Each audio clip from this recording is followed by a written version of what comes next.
अस्सलाम वालेकुम students, how are you all? I hope you are all will be fine. ठीक है, okay बेटे, जिस तरह आप लोगों को पता है आज हमारा लेक्चर नंबर 6 है 9th क्लास के बायोलॉजी का। ठीक है, यूनिट नंबर हम लोगों ने 1 स्टार्ट किया हुआ है द साइंस ऑफ बायोलॉजी। इसमें हमारा जो मेन टॉपिक होगा आज that is science as a collaborative field.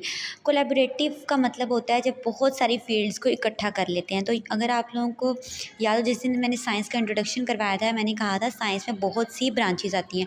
हमने साइंस को दूसरी ब्रांचेज से रिलेट भी किया था, बायो केमिस्ट्री, बायो फिजिक्स वगैरह इस तरह से। तो science as a collaborative field के साइंस के अंदर और बहुत सी फील्ड्स इकट्ठी होकर इसको साइंस का एक वर्ड देती हैं। ठीक है, तो science is a collaborative field in which researchers from various discipline work together. ठीक है, बहुत सी फील्ड्स इकट्ठी हो के दैन ये काम कर देती होती है टू सॉल्व कम्प्लेक्स प्रॉब्लम। अगर कोई एक प्रॉब्लम है तो उसमें सिर्फ एक फील्ड इंक्लूड नहीं होगी, बल्कि बहुत सारी फील्ड्स के लोग इंक्लूड होके उसको सोल्व आउट करने की कोशिश करेंगे अगर कोई भी साइंटिफिक प्रॉब्लम उन्हें फेस करनी पड़ती है। ठीक है, इसमें फॉर एग्जांपल के तौर पे उसने कोलैबोरेटिव फील्ड दी हुई है, जैसे ह्यूमन जीनोम प्रोजेक्ट। जीनोम बोलते हैं कंप्लीट सेट ऑफ डीएनए को, उसको हम जीनोम का नाम दे देते हैं। ठीक है, human genome project, climate change research, medical research, robotics and artificial intelligence, जिसे आप लोग एआई का नाम देते हो आजकल, स्पेस एक्सप्लोरेशन। ठीक है, सबसे पहले हम लोग डिस्कस करेंगे ह्यूमन जीनोम प्रोजेक्ट को। ह्यूमन जीनोम प्रोजेक्ट का एम क्या था कि सीक्वेंस किया जाए, मैप बनाया जाए ह्यूमन के जीनोम का। जीनोम क्या है? Complete set of DNA. ठीक है, तो इंसान के डीएनए का एक मैप बनाया जाए, ये एक मकसद था ह्यूमन जीनोम प्रोजेक्ट का, जो कि उन्होंने कंप्लीट किया था 2003 में। क्लियर? नेक्स्ट है climate change research. Climate change research में क्या होता है? This is a collaboration of many discipline such as ecology, economics, atmospheric science, sociology की सारी फील्ड मिलती हैं, देन ही किसी क्लाइमेट रिसर्च पे आप कोई चीज़ लिख सकते हो, क्लाइमेट चेंज पे आप लोग अपनी रिसर्च दे सकते हो, जब इतनी फील्ड्स के लोग आपस में मिलेंगे तो। नेक्स्ट है मेडिकल रिसर्च।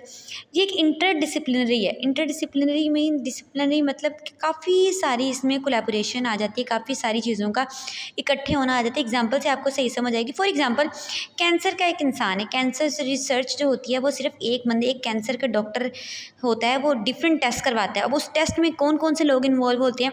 ऑनकोलॉजिस्ट। ऑनकोलॉजिस्ट वो होते हैं जिन्होंने बेसिकली कैंसर की स्टडी की होती है। ठीक है, बायोलॉजिस्ट भी इसके अंदर आते हैं, बायोकेमिस्ट भी आते हैं, जेनेटिक्स भी आती हैं कि ये बीमारी उसको विरासत में तो नहीं मिली। तो ये सारे के सारे डिफरेंट डॉक्टर होते हैं। ठीक है, तो ये सारे के सारे मिल के देन इस फील्ड को कवर करते हैं, कैंसर वाली बीमारी को। तो यहाँ से आपको क्लियर हो गया होगा।